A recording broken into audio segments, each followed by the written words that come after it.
Okay, so picture this. It's October 22nd, 2025, and the world is watching as Russia puts its most powerful weapons to the test.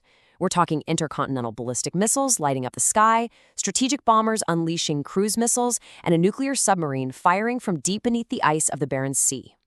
Now, the Kremlin, they said, hey, this was all pre-planned, just a routine exercise.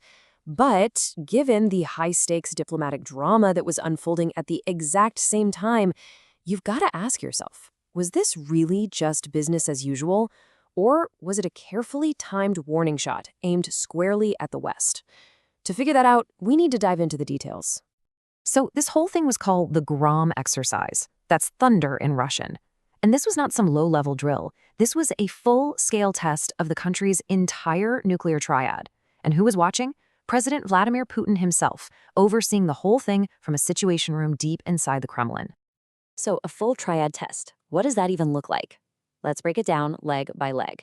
First up, you have the land component, a Yars intercontinental ballistic missile. This is a monster of a weapon, capable of carrying multiple nuclear warheads and hitting targets thousands of miles away, was launched from the Plezalsets Cosmodrome in the northwest of Russia.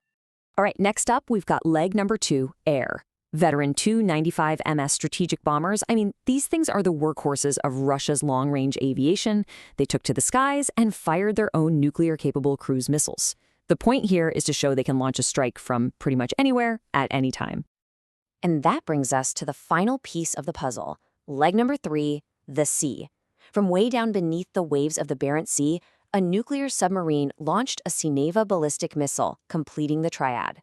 And you know, this is the most survivable part of any nuclear arsenal. It's the ultimate insurance policy.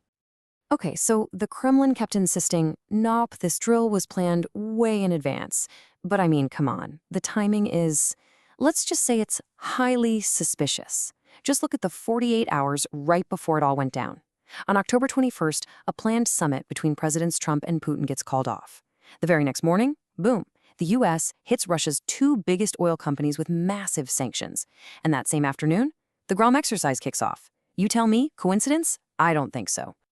And you had President Trump himself basically saying the talks just weren't going anywhere. This quote, it just perfectly captures that feeling of a total diplomatic breakdown. And you know how it is in geopolitics. When the talking stops, actions tend to speak a whole lot louder. The message from Moscow seemed pretty clear. If diplomacy isn't working for you, fine. We have other ways to communicate. So what are we left with? You've got these 2 totally different stories. On one side, the official line from Moscow is, relax, this is just a routine test of our systems, nothing to see here.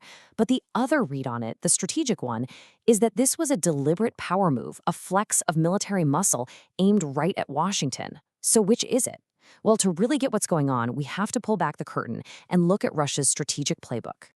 And that whole playbook, it's really built around this one core idea called strategic deterrence. And look, this is not just about nuclear weapons, not at all. It's a whole system of actions, military, non-military, you name it, all designed to influence your opponent, manage a crisis, and just generally deter aggression. So how does this actually work in practice? Well, strategic deterrence is kind of broken down into 3 main parts. First, you've got what you say, the official statements, the tough talk. Then there's what you do with your military, running exercises, testing weapons.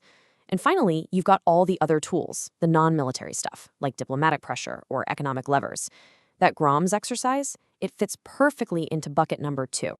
In this table right here, it is a fantastic cheat sheet for how this whole playbook works. Russian military strategists have basically mapped out what to do based on how serious the conflict is.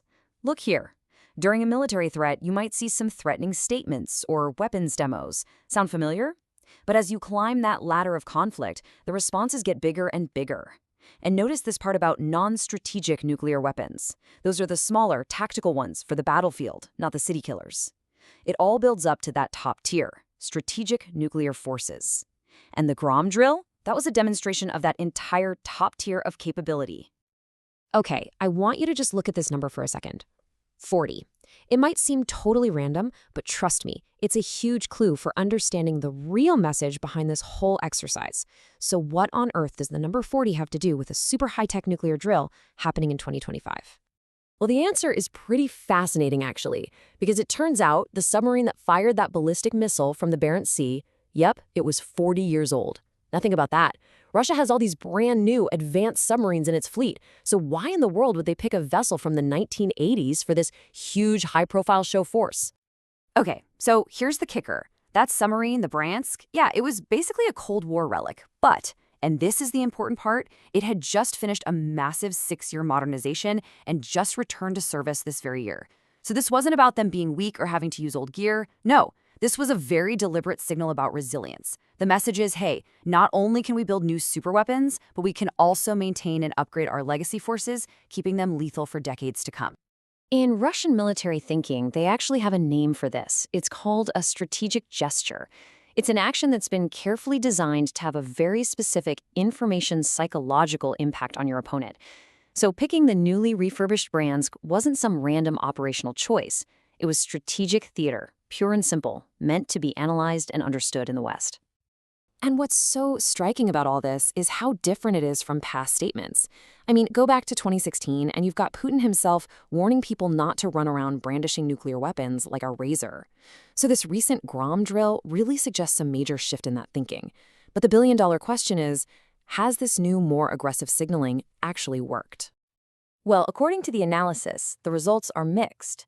On one hand, you could argue it's been a success. All this nuclear rattling may very well have deterred any thoughts of direct Western military intervention in Ukraine, so it worked to prevent inaction.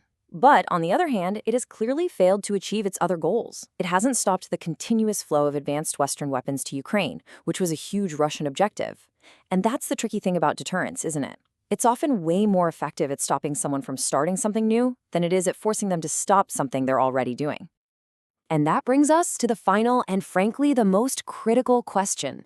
This whole thing is a high-stakes game of signals and perceptions, so if Russia's current strategic deterrence isn't achieving all its goals, if the message isn't being received or acted on in the way Moscow wants, what kind of signal do they send next?